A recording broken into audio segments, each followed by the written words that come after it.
안녕하세요. 저는 신현재 전도사입니다. 제가 이렇게 갑작스럽게 영상을 올리는 이유가 궁금하실 것 같습니다. 지금 최희규 목사님께서 허리 디스크로 인해서 병상에 누워 계십니다. 그래서 제가 갑작스럽게 이렇게 설교 영상을 올리게 되었습니다. 기억나실 때마다 최희규 목사님과 최희규 목사님의 가정을 위해서 기도를 해주셨으면 좋겠습니다. 제가 오늘 여러분들과 함께 나눌 말씀은 예레미야 9장 21절에서 24절입니다. 죽음이 우리의 창문을 넘어서 들어왔고 우리의 왕궁에까지 들어왔으며 거리에서는 어린아이들이 사정없이 죽어가고 장터에서는 젊은이들이 죽어간다. 나 주의 말이다. 너는 이렇게 전하여라. 사람의 시체가 들판에 거름더미처럼 널려있다. 거두어가지 않은 곡식단이 들에 그대로 널려있듯 시체가 널려있다. 나 주가 이렇게 말한다. 지혜 있는 사람은 자기의 지혜를 자랑하지 말아라. 용사는 자기의 힘을 자랑하지 말아라. 부자는 자기의 재산을 자랑하지 말아라. 오직 자랑하고 싶은 사람은 이것을 자랑하여라. 나를 아는 것과 나 주가 긍휼과 공평과 공의를 세상에 실현하는 하나님인 것과 내가 이런 일 하기를 좋아한다는 것을 깨달아 알만한 지혜를 가지게 되었음을 자랑하여라. 나 주의 말이다. 참 좋으신 우리 주 예수 그리스도의 은혜와 평강이 최희규 목사님과 그의 가정 그리고 곳곳에 계신 교회 성도 여러분들께 임하기를 예수 그리스도의 이름으로 간절히 축원드립니다. 이번 주 거리를 걷다 보니까 곳곳에서 산수유 꽃을 발견했습니다. 이젠 정말 봄인 것 같습니다. 따스한 봄 소식을 알 수가 있었는데 불과 2달 전만 하더라도 이 차디찬 겨울이 언제 지나갈까 라는 생각이 들기도 했고 이 겨울이 지나고 나면 땅속에 묻어있던 생명력이 다시 움틀 수 있을까라고 의심을 하기도 했지만 봄이 오고 다시 한번 눈앞에 산수유 꽃이 피는 것을 보니 절대적인 절망은 없는 것 같다. 이렇게 생각을 하게 됩니다. 예레미야의 상황은 어땠을까? 저는 예레미야의 상황을 참 절망적인 상황이다. 이렇게 바라보고 있습니다. 희망을 발견하기 매우 어려운 삶의 자리에 놓여 있다. 라고 저는 생각을 합니다. 이래도 되나 싶을 정도로 놀라운 기적도 없고 영광스러운 하나님의 약속도 발견되지 않는 예레미야에서 참 예레미야가 어떤 생각을 갖고 살았을지에 대해서 짐작을 해보지만 사실 짐작조차 되지는 않는 것 같습니다. 제가 알고 있는 것은 예레미야의 9장 내용을 보았을 때 분명히 예레미야는 절대적인 절망 가운데 놓여 있었겠지만은 그럼에도 불구하고 참으로 하나님의 말씀을 놓지 않는 자였구나 라는 사실을 알게 되었습니다. 9장 전체에 대해서 먼저 좀 여러분들과 나누고 싶습니다. 9장 전체에는 마침내 시온에 임하게 되는 야훼의 엄중한 심판이 담겨져 있다. 이렇게 이야기를 말할 수 있을 것 같습니다. 9장 전체를 살펴보시면 곳곳에서 슬픔과 통곡의 소리가 가득하다는 점을 여러분들께서 아실 수 있습니다. 19절에는 이렇게 표현합니다. 시온에서 통곡하는 소리가 들려온다. 어쩌다가 우리가 이렇게 망했지? 우리는 이제 우리의 땅을 떠나야만 한다. 또 21절에는 이렇게 표현합니다. 죽음이 우리의 창문을 넘어서 들어오고 있다. 거리에서는 어린아이들이 죽어가고 장터에서는 젊은이들이 죽어간다. 그야말로 모든 생명들이 소멸될 것만 같은 그런 상황에 예레미야는 놓여 있습니다. 앙상하고 텅 비어있을 것만 같은 현실을 생생히 느낄 수 있는 구절이라고 말씀드릴 수 있습니다. 이러한 현실에서 어떠한 것도 자랑할 거리는 남아있지 않을 겁니다. 그래서 22절, 23절은 이렇게 표현합니다. 지혜 있는 사람은 자기의 지혜를 자랑하지 말아라. 용사는 자기의 힘을 자랑하지 말아라. 부자는 자기의 재산을 자랑하지 말아라. 어쩌면 당연한 말입니다. 이제 그들에게 어떠한 것도 자랑할 것이 남아있지 않기 때문입니다. 지금까지 그들을 강성하게 만들었던 지혜, 힘, 부, 그리고 수많은 제국들과의 연합 약속들이 이제는 의미가 없게 되었습니다. 그들이 망했기 때문입니다. 이제 그들 앞에 놓인 것은 죽음과 통곡뿐입니다. 죽음이 창문을 넘어서 들어오기 시작했고, 거리에서는 어린아이들과 장터에서는 젊은이들이 죽어나가고 있는 상황 가운데 예레미야는 놓여 있습니다. 그 상황 가운데에서 그들이 이전까지 삼았던 자랑거리는 온데간데 없고 이제 그들에게는 애곡만이 남아있을 뿐입니다. 이런 상황에서 23절, 24절은 매우 독특하게 느껴집니다. 정말로 자랑할 것이 아무것도 없는 상황에서 예레미야는 자랑할 거리 하나가 유일하게 남아있다 이렇게 이야기합니다. 만일 자랑하고 싶은 사람이 있다면 이것을 자랑하라고 말이죠. 예레미야가 유일하게 자랑하고 싶었던 것은 하나님을 아는 것입니다. 이것은 매우 중요합니다. 멸망을 목전에 둔 이스라엘 백성들이 더 이상 회복되기 어렵다는 것을 알고 있음에도 불구하고 포기할 수 없는 소망, 유일한 자랑거리를 예레미야는 지금 다시 한번 백성들에게 상기시키고 있는 것입니다. 예레미야의 자랑거리는 지혜가 아닙니다. 힘이 아닙니다. 그러면 부자의 부일까요? 그것도 아니라고 적혀 있습니다. 그에게 남아있는 유일한 자랑거리는 하나님을 아는 것입니다. 하나님을 아는 것, 그것은 단순히 성경적인 지식을 쌓고 이해하는 것으로 끝나는 것은 아니겠습니다. 단순히 그냥 좋은 말씀으로 그칠 수도 없을 것입니다. 예레미야에게 있어서 하나님을 아는 것은 그냥 머리로 그치는 것이 아니라 절대적인 절망 가운데에서도 포기할 수 없는 유일한 자신의 소망을 담고 있는 그러한 고백이기 때문에 이 하나님을 아는 것을 간단하게 생각해서는 안 된다고 저는 생각을 합니다. 우리는 질문을 던져야 합니다. 하나님을 안다는 것이 무엇일까? 잠시 심호흡을 한번 해보시죠. 교회를 꽤나 다닌 우리에게 어쩌면 하나님은 익숙한 존재가 되었을지 모르겠습니다. 창조주 하나님, 아버지 하나님, 습관적으로 읊어대는 하나님 때문에 예레미야가 그토록 절망 가운데에서 지푸라기라도 잡는 심정으로 부르는 하나님을 오용하는 경우가 있는 것 같습니다. 예레미야가 이야기하고 있는 하나님은 습관적으로 그렇게 읊어대는 하나님이 아닙니다. 예레미야가 고백하는 하나님은 이 땅 가운데에서 사랑과 공의와 정의를 행하시는 창조주 하나님입니다.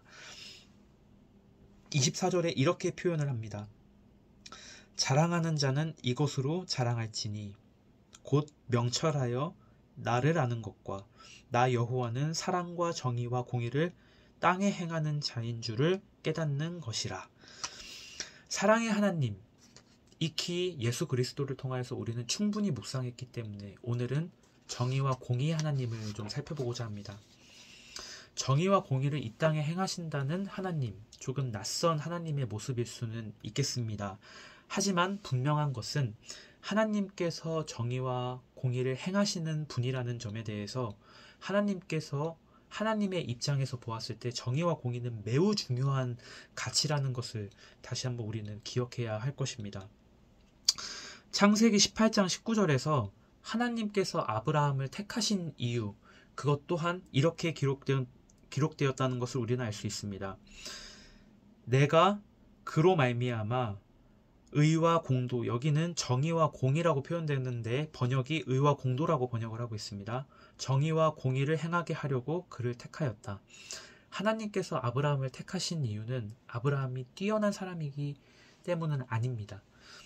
단지 하나님께서 보시기에 이 땅 가운데서 정의와 공의를 행하는 데 있어서 아브라함이 적격이겠다 이렇게 생각을 하지 않았을까 짐작만 할 뿐입니다. 저는 하나님이 아니니까요. 하나님께서 바로 아브라함을 택하신 이유는 다른 게 아니라 정의와 공의를 이 땅에서 행하게 하기 위함입니다. 미가서 6장 8절에서도 이렇게 기록됩니다. 여호와께서 당신의 백성에게 원하시는 것, 여호와께서 너에게 구하시는 것은 오직 정의를 행하며 인자를 사랑하며 겸손하게 내 하나님과 함께 행하는 것 아니냐, 이렇게 표현하고 있습니다. 미가서 말씀을 보더라도 분명한 것은 여호와께서, 우리 하나님 여호와께서 백성들에게 요구하시는 것, 그것은 오직 정의를 행하는 것, 그리고 인자를 사랑하는 것, 그리고 겸손하게 하나님과 동행하는 것을 원한다, 이렇게 기록하고 있기 때문에 사실은 창세기와 미가 뿐만 아니라 구약에서 가장 많이 등장하는 이 정의와 공의, 미시파트와 ጼ다카는 구약 곳곳에서 쉽게 바라볼 수 있습니다. 어쩌면은 정의와 공의는 정말로 중요한 개념인데 우리가 사랑의 하나님 때문에 많이 잊혀지는 하나님의 모습이라고 생각이 듭니다. 그러면 하나님께서 그토록 원하시는 정의와 공의는 도대체 뭘까? 이것은 히브리어 정의, 미시파트, 공의, ጼ다카로 사용되는 이 정의와 공의는 도대체 뭘까요? 이것을 이해한다는 것 저에게도 여전히 너무나 어려운 일이기는 합니다만 그 의미를 한번 헤아려 보는 작업을 여러분들과 가지고자 합니다. 먼저 미시파트, 정의입니다. justice. 이 미시파트 정의는 본래 재판관이 내리는 판결과 관련되어 있는 단어입니다. 법과 관련된 용어라고 말할 수도 있겠습니다. 성경에서는 미시파트를 어떻게 표현하고 있을까? 어떤 상황에서 어떻게 이야기를 하고 있을까? 출애굽기 23장 6절을 한번 살펴보겠습니다. 출애굽기 23장에서는 이렇게 되어 있습니다. 가난한 사람의 소송이라고 해서 가난한 자에게 불리한 판결을 내려서는 안 된다. 이 판결에서 쓰이는 단어는 미시파트, 정의입니다. 그러니까 출애굽기 23장에서 이야기하고 있는 정의는 무엇이냐? 가난한 자들에게 억울하게 불리한 판결해서는 안 된다는 것입니다. 매우 현실적인 의미라고 볼 수 있겠습니다. 또 레위기 24장 22절에서는 이렇게 되어 있습니다. 이 법은, 이 저스티스, 이 정의는, 이 미시파트는 이스라엘 사람에게는 말할 것도 없고 외국 사람에게도 같이 적용된다, 이렇게 말하고 있습니다. 이 점은 무엇을 말하나요? 이 미시파트 정의는 이스라엘에게만 허락된 하나님의 차별적인 사랑이 아닙니다. 하나님은 이 땅을 창조하시고 다스리시는 만군의 주이십니다. 그렇기 때문에 이스라엘뿐만 아니라 이방인들에게도, 외국 사람들에게도 동등하게 미시파트를 적용시키시겠다는 것이 하나님의 스케일입니다. 세 번째, 신명기 10장 18절에 이렇게 이야기하고 있습니다. 고아와 과부를 공정하게 재판하신다. 나그네를 사랑하셔서 그에게 먹을 것과 입을 것을 주시는 분이시다. 신명기 10장 18절에서의 미시파트는 무엇인가요? 고아와 과부, 가장 현실적으로 취약한 계층, 그들에게 보호를 하시는 하나님, 그분이 바로 미시파트의 하나님인 것이지요. 미시파트가 이 땅에 실현된다는 것은 어쩌면은 약육강식, 힘의 논리로 다스려지는 이 세상 가운데에서 하나님의 법도가, 하나님의 통치가, 하나님의 판결이 인종, 나이, 성별, 국적, 지역에 상관없이 사람들이 정해놓은 차별선에 구애받지 않고 동등하게 이루어지는 하나님의 질서, 하나님의 판결, 하나님의 판단이라고 말할 수 있겠습니다. 이어서 ጼ다카입니다. 공의라고 번역되는 이 ጼ다카를 한번 여러분들과 살펴보겠습니다. ጼ다카는 정말로 정의하기 어려운 단어입니다. 그렇지만 굳이 제가 제 언어로 한번 정리해보자면 이렇습니다. 하나님과의 올바른 관계에서 발현될 수 있는 아름다운 미덕, 저는 그것을 ጼ다카로 이해하고 있습니다. 이와 관련해서 생각해 볼 수 있는 구절은 신명기와 시편이 있겠는데, 신명기 6장에서는 이렇게 ጼ다카를 소개합니다. 하나님께서 명령하신 것을 지킬 때 ጼ다카가 가능하다. 그래서 이 구절을 통해서 저는 말씀드리고 싶은 것, ጼ다카의 기본 전제는 인간의 어떤 뛰어남이 아니라 하나님과의 올바른 관계에서 전제되는 미덕이다라는 것을 말씀드리고 싶은 것입니다. 그 아름다운 미덕에는 이런 것이 있습니다. 넉넉함, 나눔, 자비, 긍휼, 자선, 베품, 이런 것들이 있겠습니다. 구체적으로 살펴보면 시편 112편을 살펴보면 알 수 있습니다. 가난한 사람들에게 넉넉하게 나누어 주는 그의 의로움은 영원히 기억될 것이다.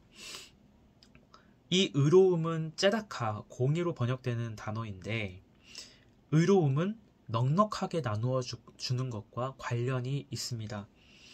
째다카를 한마디로 정의하는 것은 정말 어렵지만 신명기와 시편을 통하여서 우리가 살펴본 이 말씀을 통하여서 째다카를 정의해 본다면 이렇습니다. 하나님과의 올바른 관계에서 전제될 수 있다는 것. 그리고 이렇게 올바른 관계에서 실현되는 미덕은 무엇이 있느냐? 넉넉함, 자비, 긍휼, 자선, 베품 등이 있다. 하나님은 가난한 자들과 소외된 자들, 신음하는 자들까지도 넉넉히 품어내시는 분이라는 점에서 분명히 공의의 하나님일 것입니다. 그리고 그러한 넉넉함, 하나님의 성품과 부합되는 하나님의 백성들을 지금 누가 요구하고 있는 것이죠? 하나님께서 요구하고 계시는 것입니다. 이러한 넉넉함을 가지는 하나님, 냉랭한 현실 속에서 살아가는 예레미야에게는 정말로 유일하게 자랑거리로 삼고 소망으로 삼고 싶은 그런 하나님의 모습일 것입니다. 탈무드라는 책에도 사실 째다카의 이야기가 나옵니다. 제가 이 이야기를 간략하게 소개하는 이유는 째다카를 탈무드를 통하여서 정의하고 싶진 않고 탈무드를 통하여서 째다카의 이해를 조금이라도 돕기 위해서 이 책의 내용을 인용하고 싶은 것입니다. 째다카 공의의 등급이 매겨져 있다고 하는데요. 가장 높은 등급의 째다카는 의지할 곳 없는 이들이 자생할 수 있도록 돕는 것이라고 기록되어 있습니다. 다음 수준의 째다카는 도움 주는 이나 받는 이들 모두가 서로 모른 채 도움을 주고받는 그러한 째다카를 그 다음의 째다카라고 보고 있습니다. 가장 수준 낮은 째다카는 무엇이냐? 마지못해 돕는 것. 불쾌함을 비치면서 돕는 것. 이것이 가장 낮은 수준의 째다카라고 기록하고 있습니다. 이 탈무드의 째다카를 통하여서 도출할 수 있는 의미는 무엇이 있겠습니까? 자신의 소유물에 대해서 자신의 것으로 주장하지 않는다는 겁니다. 자신의 소유물을 가지고서 하나님의 이름으로 나누고 베풀고 함께 쓴다라는 겁니다. 즉 째다카는 하늘 위에 있는 하나님에게만 있는 성품도 아니고 우리가 할 수 없는 것도 아닙니다. 분명히 이 땅에서도 우리가 할 수 있는 그러한 가치들인 것입니다. 이 땅에서 신음하며 살아가는 자들에게 비춰지는 하나님의 은총에 우리도 동참할 수 있다는 것입니다. 지금까지 미시파트 정의와 째다카 공의를 살펴보았습니다.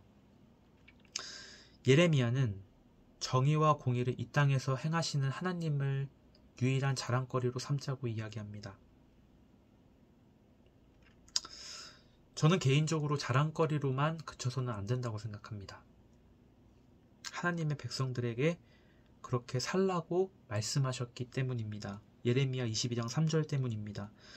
나 주가 말한다. 너희는 공평과 정의를 실천하고 억압하는 자들의 손에서 고통받는 사람들을 구하여 주고 외국인과 고아와 과부를 괴롭히거나 학대하지 말며 이곳에서 무죄한 사람의 피를 흘리게 하지 말아라. 성경은 자기계발서가 아닙니다. 그날 하루 최선을 다한다고 하여서 부지런히 살았다고 하여서 그리스도인의 책임을 다하는 것이라 저는 말하고 싶지 않습니다. 지금 우리에게 부족한 것은 말씀 적용이 아닙니다. 제가 생각했을 때에 지금 우리 그리스도인들에게 가장 부족한 점은 무엇이냐? 저도 물론 포함입니다.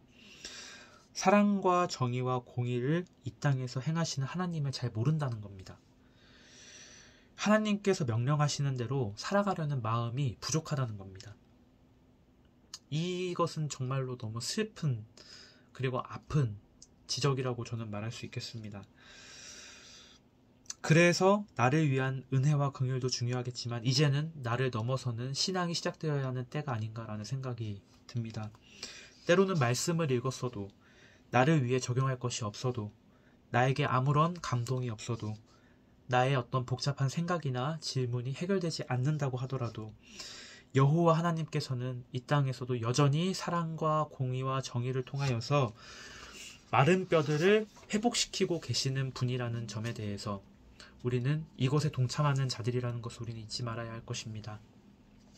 냉랭한 현실 속에서도 사랑과 정의와 공의를 행하시는 하나님을 우리의 유일한 자랑거리로 삼고 우리도 그곳 가운데 동참하는 저와 여러분들이 되시기를 주의 이름으로 간절히 기도하겠습니다. 거듭의 기도 드리도록 하겠습니다. 사디찬 현실에서 죽어가며 메말라가는 가운데 우리에게 유일하게 자랑할 거리가 남아있다면 그것은 바로 여호와 하나님 당신입니다. 이 땅에서 사랑과 정의와 공의를 베푸실 여호와 하나님, 당신의 은총이 인종, 나이, 성별, 국적과 같이 사람들이 정해놓은 차별선에 구애되지 않고 동등하게 이 땅 가운데 집행되는 정의로운 당신의 나라를 우리가 꿈꾸길 원합니다.